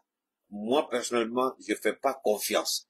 Mais nous demandons à nos autorités de faire beaucoup attention avec les envoyés de Trump parce que Trump est un président à qui il ne faut pas faire confiance. Mais revenons encore en arrière. Ben Mokhtar.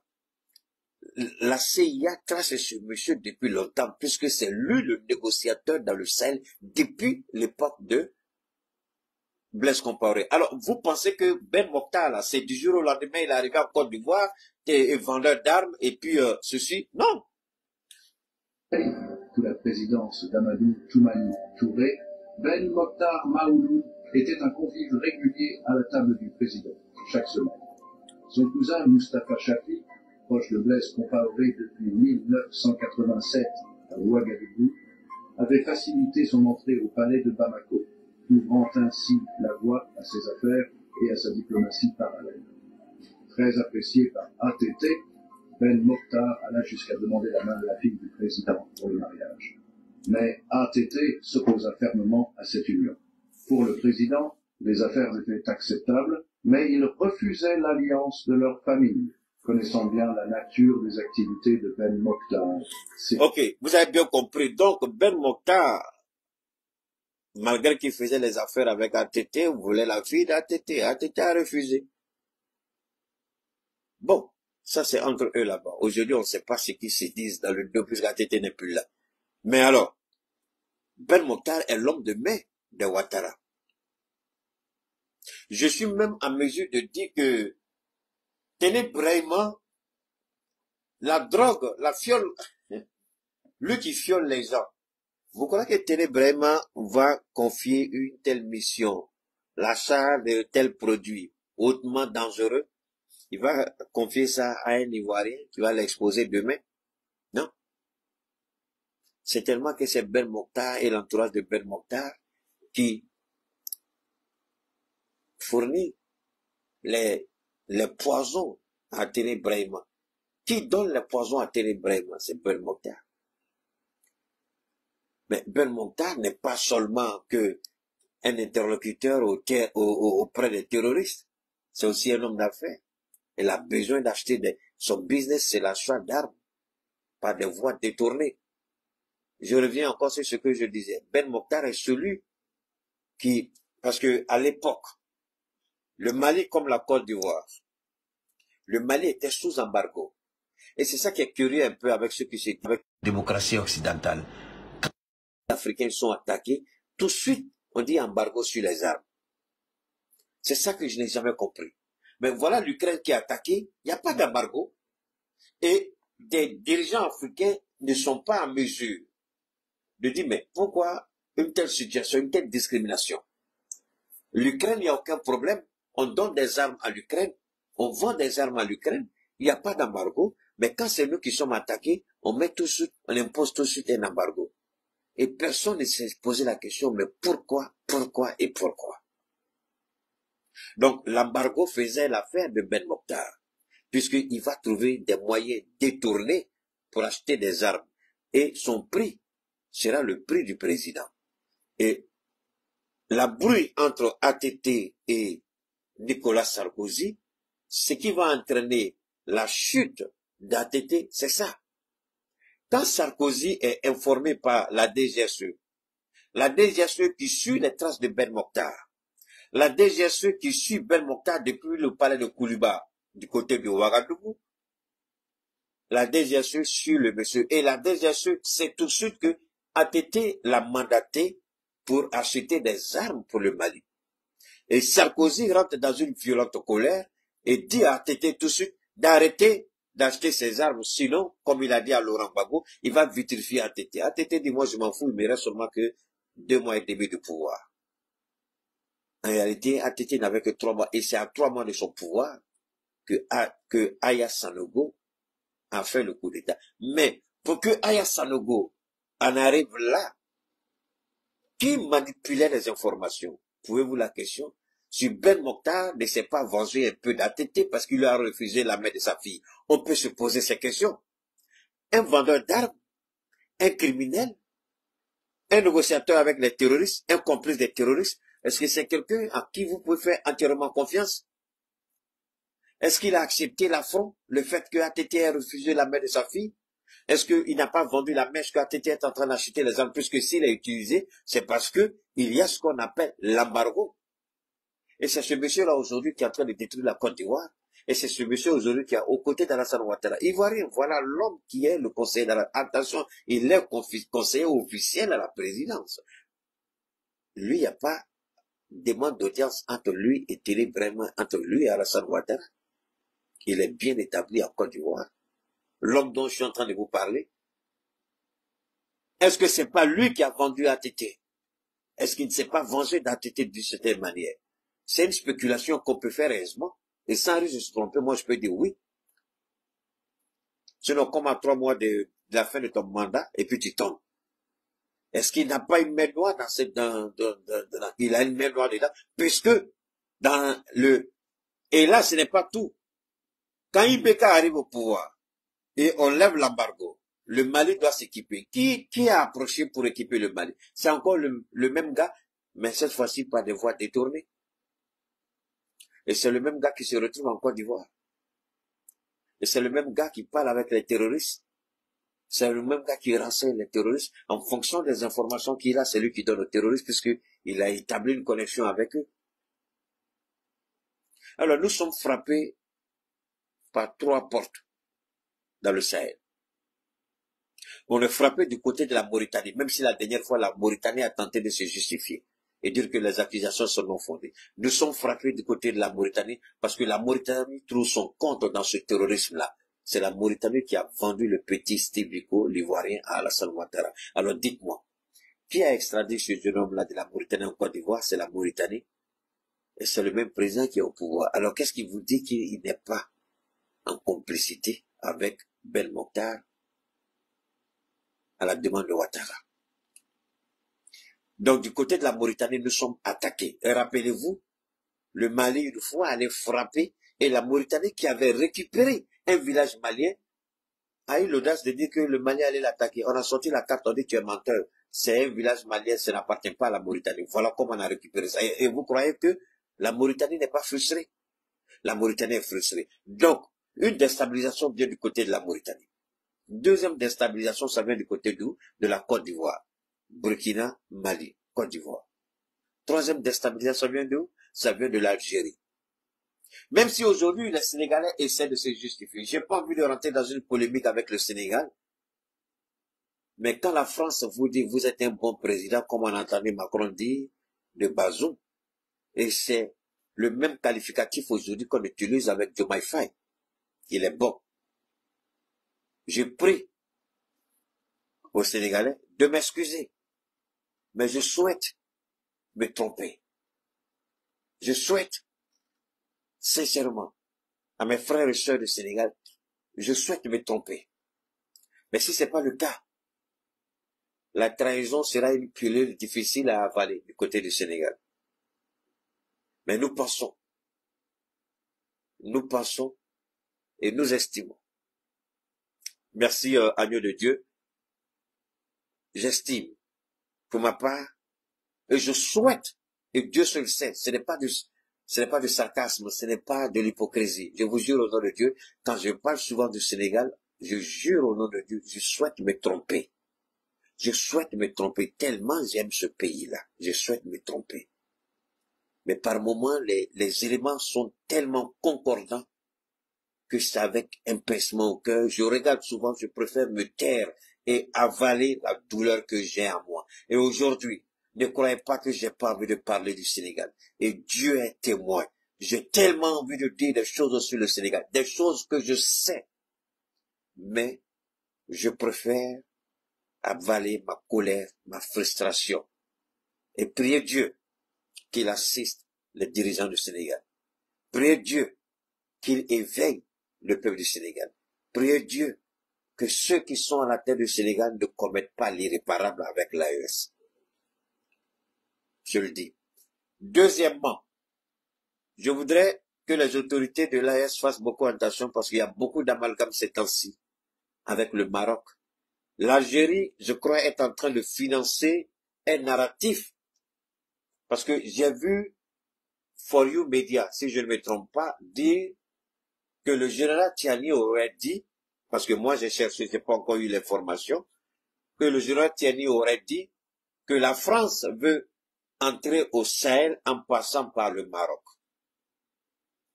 Vrai ou faux, ils ont fait un débat là-dessus, comme j'ai pas vu l'élément. Donc, je me garde de porter un jugement là-dessus. Voilà. Alors, je reviens encore pour dire ceci. La Côte d'Ivoire est véritablement un réseau de déstabilisation. C'est pourquoi la Côte d'Ivoire est sur la liste. Et ça, ce n'est pas le Mali qui l'a demandé. Ce n'est pas l'AES qui l'a demandé. Ce n'est pas le Burkina qui l'a demandé, encore moins le Niger.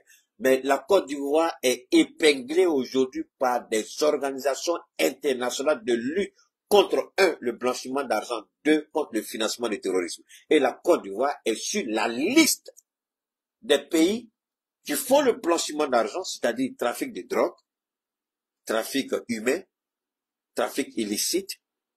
Donc l'argent est blanchi. La Côte d'Ivoire fait partie des pays qui blanchissent l'argent. Et ce n'est pas tout. La Côte d'Ivoire est sur la liste des pays qui financent le terrorisme. Et ça, ce n'est pas moi. Ce n'est pas moi qui le dis. Moi, en tant qu'homme d'affaires, moi, en tant qu'opérateur économique, j'ai été, moi, à plusieurs reprises, je ne connais pas les autres, mais moi, depuis le début de l'année, moi, j'ai subi cette injustice-là.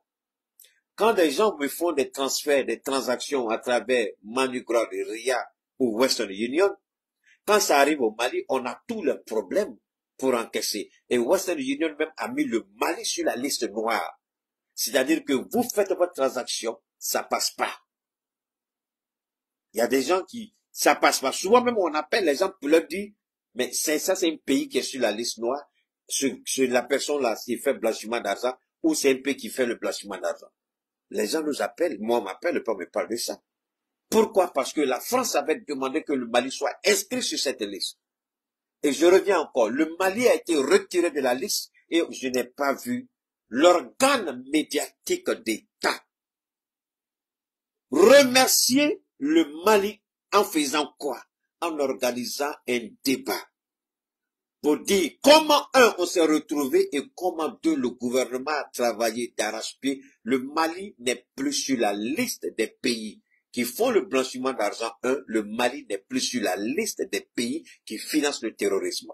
Et l'ORTM a trouvé ingénieux de dormir sur cette information. Monsieur le Premier ministre, Dieu seul sait que mes lèvres me brûlent et que mon cœur me parle. Mais la raison me dit de me taire. L'émotion est brûlante. Les paroles seront blessantes. Mais la raison me dit de ne pas parler. Je ne parlerai pas. Parce que la raison a pris le dessus sur l'émotion. Mais dire que c'est une situation que vous avez vue, monsieur le Premier ministre, parce que vous avez été informé que le Mali n'est plus sur la liste. Qu'est-ce que notre ORTM a fait? Rien. Mais vous n'avez pas appelé le ministre de la Communication, lui poser la question, pourquoi le Mali n'est plus sur cette liste? Une situation qui a endommagé dangereusement, qui a mis à mal le Mali, et pourquoi l'ORTM n'en parle pas, et vous trouvez cela juste. Pourquoi, monsieur le Premier ministre, vous n'interpellez pas votre ministre de la Communication? Est-ce que la question de la redevabilité ne doit pas s'expliquer? Et monsieur le président Assimi Goïta, à quel alakama? Il faut instaurer la redevabilité des ministres. Il faut que les ministres rendent compte. Il faut que les ministres se rendent compte. Ils ne sont pas meilleurs que nous. Mais vous avez accordé votre confiance à ces hommes-là. Mais s'ils ne font pas le travail pour lequel vous leur avez accordé votre confiance, Monsieur le Président, nous avons le devoir sacré de vous le dire avec respect et courtoisie. Votre ministre de la Communication est un sérieux problème pour l'AES, Monsieur le Président. Bon, pour le Mali surtout. Comment de telles informations, le peuple n'est pas informé, alors que le peuple a subi cette frustration. Je suis une victime de cette situation, Monsieur le Président. C'est des millions que j'ai perdus. Parce que chaque fois que les transactions sont faites, elles sont annulées parce qu'on ne peut pas prendre l'argent ici. On a vécu ça. Je l'ai vécu, Monsieur le Président. Je ne parle pas comme un wow. Je parle comme celui qui a, depuis le début de l'année jusqu'à aujourd'hui, moi je ne peux pas recevoir là. C'est rare. Si on me fait 20 transactions, peut-être que c'est 2, 3 qui vont passer. Monsieur le Président, c'est pourquoi je suis remonté. Et je suis en même temps heureux et content. Ici, il ne s'agit pas de dire on est militaire, on ne parle pas. Non, le peuple a subi l'injustice de cette situation. Et maintenant que vous avez travaillé dur avec le ministre de l'économie et des finances pour nous faire cette situation, et pourquoi le peuple reste là sans savoir ce qui s'est passé? Et le ministre est là. Monsieur le Président, quel est le problème avec ce ministre? Quel est le problème avec votre ministre? Quel est son problème, Monsieur le Président? Moi, je ne me suis jamais plaint parce que combien de millions j'ai perdu, c'est Dieu seul qui connaît. Combien de millions j'ai perdu, c'est Allah qui connaît. Mais je ne me suis jamais plaint. Je ne me suis jamais plaint.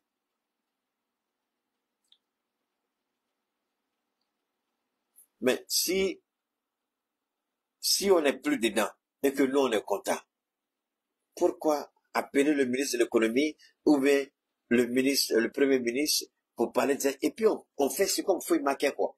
Mais pourtant, beaucoup d'opérateurs ont été impactés par cette décision. On dit que votre pays blanchit l'argent, mais quel financement vous allez recevoir? On vous dit que vous financez le terrorisme. Et jamais tiena. Votre honneur est bafoué, votre intégrité est salie. Maintenant, on dit que vous ne faites plus rien de tout ça.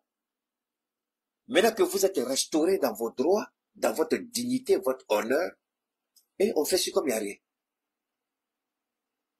Ceux qui doivent en parler, les désirer.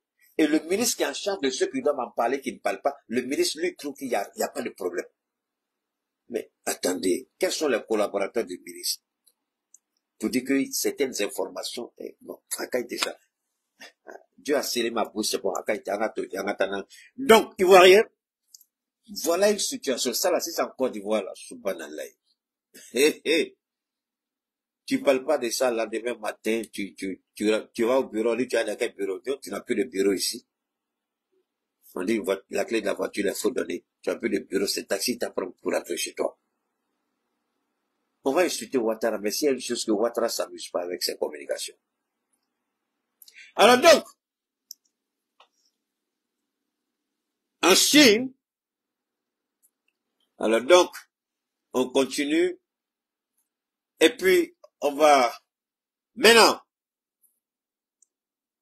on va rentrer dans la dernière partie de notre intervention, on ne sera pas long.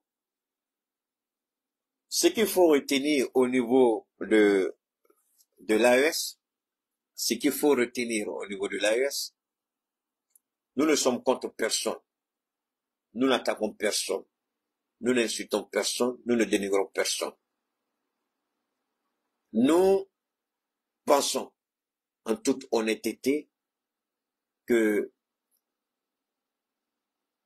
lorsque il s'agit de la vie de nos nations, de la vie de nos peuples, pendant que de l'autre côté, on nous dit, nous défendons notre mode de vie face à la Russie. Et nous, on veut nous imposer leur mode de vie. Regardez un peu la contradiction. Quand c'est face à la Russie, notre mode de vie est menacé. Mais en même temps, on veut nous imposer un agenda. Alors, la rencontre qui s'est passée le week-end en Chine entre le président Xi Jinping et ses hôtes, le président qu'il a invité. Il y a deux présidents qui ont marqué le monde, dit le monde libre, l'Occident, c'est-à-dire la Russie et l'Inde. Vous êtes, vous. Voilà l'Inde qui a 1 milliard et quelques d'habitants. Et Trump qui dit à l'Inde, si vous continuez, vous, de marcher avec la Russie, voilà ce que nous, on vous fait. Si vous continuez d'acheter avec la Russie, voilà ce qu'on vous fait. Mais pendant ce même temps, le même président qui dit ça, il invite le même président de la Russie, Vladimir Poutine, au point même, il est tellement fier d'avoir eu cet entretien avec Poutine, il prend même la photo de Poutine et puis se bluffe avec, il montre ça aux journalistes à la Maison Blanche. Il n'est pas de Donald Trump. Un président qui interdit à l'Inde d'acheter avec la Russie va lui-même rencontrer le président russe. Allez-y comprendre quelque chose. Mais alors, ce même président dit, les Américains m'ont élu pour appliquer mon agenda America First.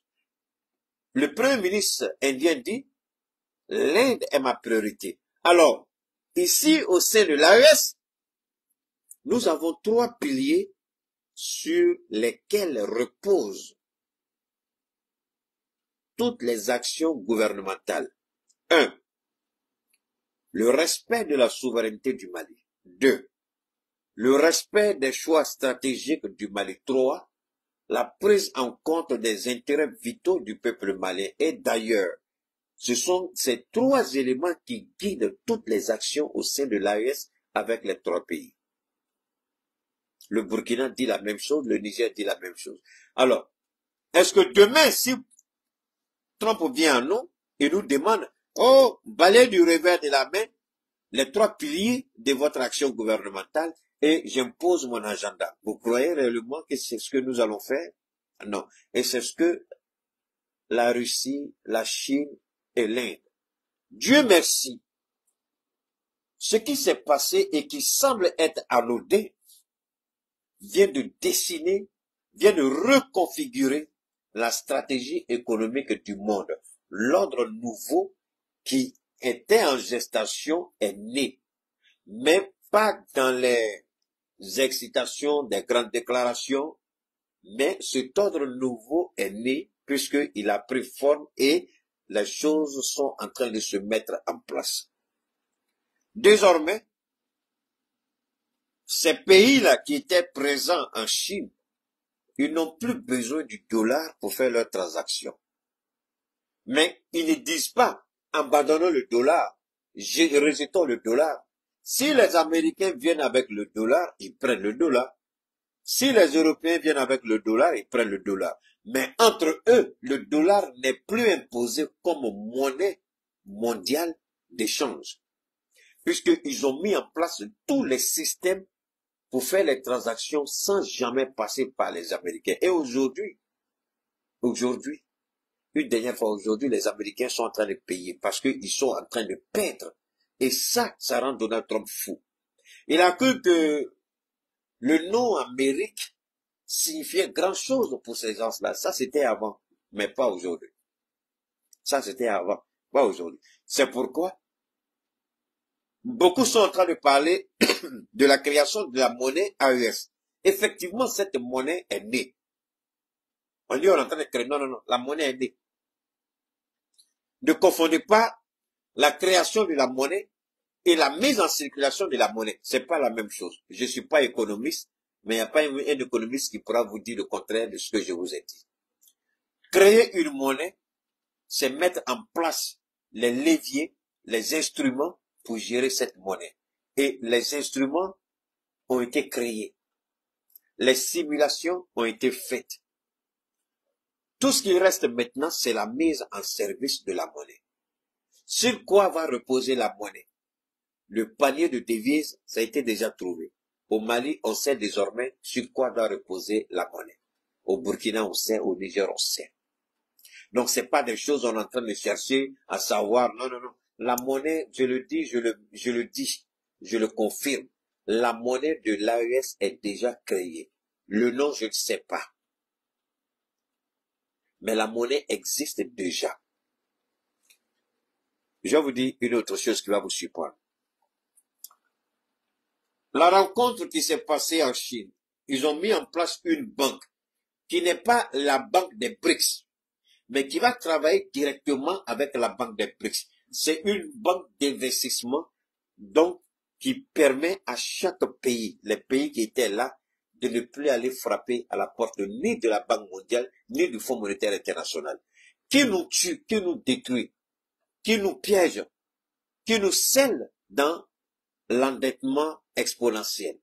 C'est la Banque mondiale, c'est le Fonds monétaire international. Quand vous regardez les taux d'intérêt, c'est beaucoup trop élevé. Beaucoup trop.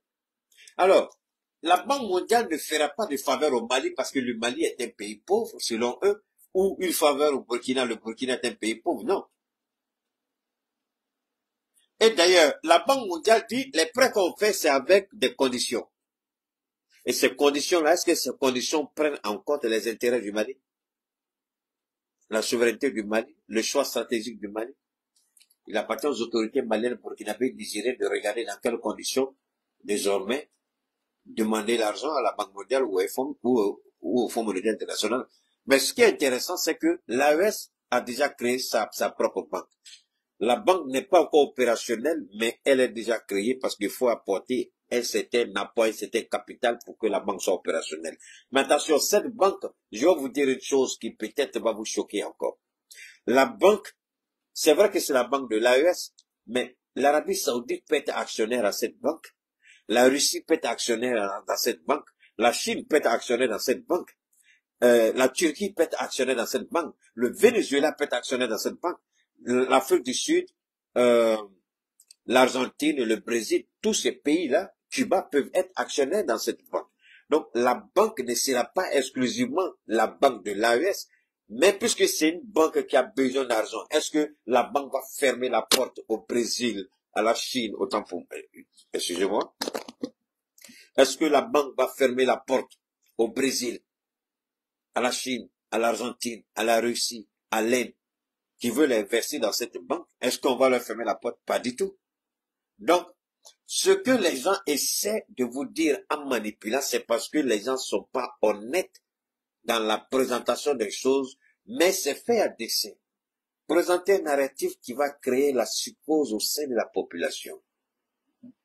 Donc, ce que je peux vous dire aujourd'hui, quand cette banque sera opérationnelle, tous les pays du monde, et même des particuliers qui souhaitent investir dans cette banque pourront investir dans cette banque.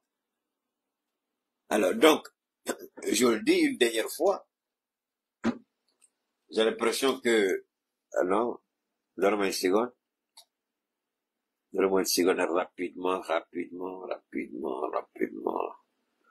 Donne-moi une seconde, hein. On essaie de me fatiguer là sur YouTube là. Permettez-moi rapidement, on va se relancer et puis on continue. Alors comme je le disais rapidement, la banque d'investissement ou la banque de développement, peu importe le nom que cela va porter, ou la banque centrale, ce ne sera pas l'argent seulement, mais c'est les trois pays qui vont détenir ce que je peux appeler les 51 ou les 52%. Ils seront majoritaires. Alors, les trois pays peuvent détenir 60% des actifs et 40%, on les met là, et aux particuliers et aux autres pays qui sont intéressés à venir investir. Évidemment, tous ceux qui ont un sens bien élevé de l'investissement, ils vont venir investir tout de suite. C'est pourquoi le fait que le Mali ne soit plus sur la liste des pays qui financent le terrorisme et le blanchiment d'argent, c'est une opportunité immense et ça m'a fait mal de voir que comment on atteint un tel résultat et des gens, ceux qui sont supposés donner l'information, passent cela sous silence. Et ça blesse. Ceci dit, donc, En Chine, il y a eu des grandes décisions. Et ces décisions-là vont impacter des pays tels que le Mali, le Burkina et la Russie et le Niger. Pourquoi? Les investissements dont il est question, la route de la soie, les grands projets, ces gens-là désormais ont décidé, écoutez très bien, de venir investir massivement en Afrique à travers leur banque d'investissement. Ils ne l'ont pas dit de façon directe comme je l'ai dit, mais c'est l'intention c'est l'intention manifeste derrière la création de cette banque. Il faut que le problème, les Américains l'ont compris. Les Européens, avec leur gueule sale, continuent à tergiverser. Mais ils savent déjà que la Chine, à elle seule, est en train d'occuper le terrain. La Russie est en train d'occuper le terrain. Donc, la Turquie s'est dit, je suis en retard, parce que aujourd'hui la Turquie, on voit la Turquie à travers les meubles surtout, hein. La Turquie n'est pas réellement, vraiment agressive dans l'investissement. Juste les supermarchés, les galeries où on vend les meubles, tous les meubles, les fauteuils, les tapis, tout ça autre. Mais la Turquie n'est pas réellement investie tel que la Chine le fait. L'Iran aussi est en train, donc, c'est pas à eux seuls, l'Inde. Donc, ils se disent, on peut faire ça. Donc, à travers leur banque d'investissement, quels sont les domaines clés importants dans lesquels ils peuvent investir en Afrique? Mais une fois qu'ils vont commencer cet investissement avec leur banque, qu'est-ce qui va se passer? Adieu FMI, adieu Banque mondiale, adieu Banque centrale européenne, adieu aide budgétaire par-ci, aide économique par-là, soutien par-ci. Donc, finalement, ils viennent avec des investissements massifs, avec des taux d'intérêt faibles, ce qui permettra à nos économies de supporter le choix, puisque nous ne sommes pas industriellement très posés. Et c'est l'erreur que beaucoup de nos chefs d'État ont commis. On les a poussés à s'endetter. Ils ont oublié que l'endettement, il faut le payer. Et on n'a pas un tissu industriel costaud, puissant, pour soutenir l'endettement. C'est ça. Quand la Côte d'Ivoire a 30 000 milliards, mais la Côte d'Ivoire ne fait que payer les intérêts, et même en payant les intérêts, la Côte d'Ivoire est en retard souvent dans les paiements des intérêts. La Côte d'Ivoire est obligée de prendre crédit pour payer les intérêts. Mais c'est parce que la Côte d'Ivoire n'a pas ce tissu industriel assez costaud, assez puissant, sur lequel l'endettement devait reposer. On a menti sur un taux de, BCAO, mais UMOA, le taux c'est 77%, blabla. Mais Alassane est un petit bâtard, un menteur, un manipulateur. Attention, ne vous trompez pas. Je vais revenir sur la question des élections, hein. Ne vous pressez pas. Les élections, je vais vous dire ce qui se joue dans les coulisses, je vais vous dire, ne soyez pas pressés. Chaque chose à son temps. Il faut présenter d'abord l'image de ce pays-là. Pourquoi Ouattara est criminel, pourquoi Ouattara veut s'accrocher au pouvoir, une des raisons c'est ça. Une des raisons c'est ça. Parce que si vous allez frapper Ouattara par rapport à ces élections, et puis vous n'expliquez pas ça sérieusement aux Ivoiriens, ils auront du mal à comprendre. Donc, c'est ta maman qui n'est pas fatiguée, il y a un côté bâtard que tu es. Donc, pour nous c'est fondamental et c'est important. Et c'est important. Bâtard, il y a un côté, attendez, il y a un bâtard qui est là, qui va sortir de mon truc là. Alors donc, une fois de plus, il est important pour nous de planter le décor et qu'on ne se trompe pas de cible. On nous a dit que Damona Picas est menacé, sa vie est menacée. On nous dit que on veut l'envoyer les encagoulés, on va parler de ça une prochaine fois, pas maintenant. Mais soyons certains, soyons déterminés, on va parler de ça.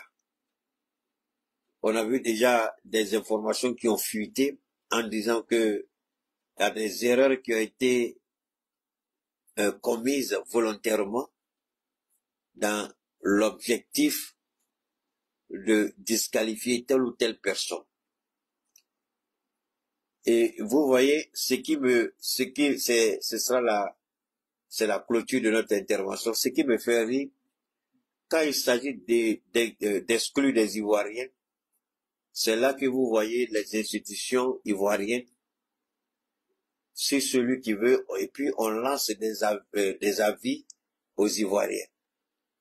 Celui qui veut contester, celui qui veut apporter des éléments complémentaires, celui qui veut faire ceci. Mais quand vous regardez la gestion même de l'État de Côte d'Ivoire, où cette transparence est demandée, vous ne voyez nulle part.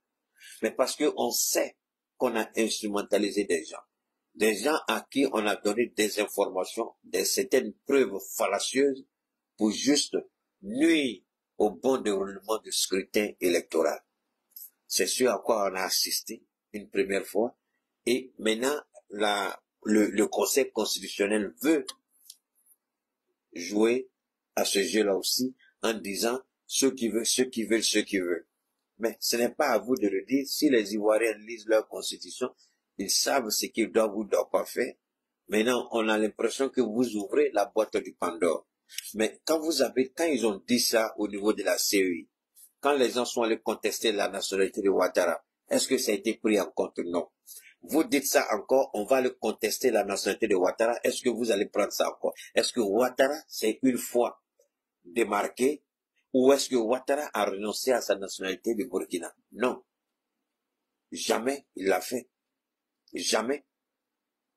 Mais on n'a pas vu le Conseil constitutionnel apporter la preuve.